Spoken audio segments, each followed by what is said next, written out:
સુભાઈ અમારે ખેતરમાં રોહી બેટન લઈ આપણ ડાયરેક્ટ સી હગા અમાર હગા સી એ મત બોલે ને હા તે હું બોલવા બોલ્યો અમારી હગા સી ઈવન અમે કે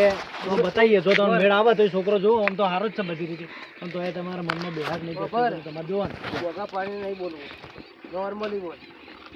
ભૂદેશભાઈ અને ઓય પેલા વાત કરવાની કેવું કરો વાત કરતા હોય બે જણા આવી રીતની વાત કરો અરે ભૂદેશભાઈ હા બોલો આ બ્રાહ્મણનો છોકરો ખરા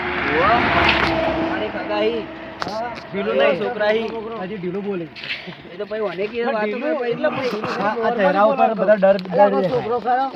આ અંકા છોકરો ભાઈ દાબી એટલે હું આવી નહીં કહેતો મને બોલવાની મજા આવે આ જો હું બોલું એટલે આ ભૂદેશભાઈ શું કરો યાર તમે શાંતિ હો શાંતિ એટલે આવી તો ફટલાનો માખોટા બંધ બોલવાના વાંચ્યો નહીં આગળ તો આવી તો કે ઓવા એક આમાં હગા હે આવી કે ના એટલે હસી યાર તમે શું કરો ચિંતા કરો હડો એક ડોહો બતાવું કે જોરદાર હગો શકે આ રીતે માખોટા બંધ ના બોલે તો એ રીતે બોલે ડોહો કે ગમે તે કે બોલી તો ચાલો પણ અવાજ રહ્યો આમ ઝાડકા બંધ નીકળો જો પ્રેમથી વાત કરવાની જરૂર નહીં નોર્મલી ખાલી હો અને મેન વિડિયોની એક્ટિંગ જે સાહેબ બોલે ને રહ્યો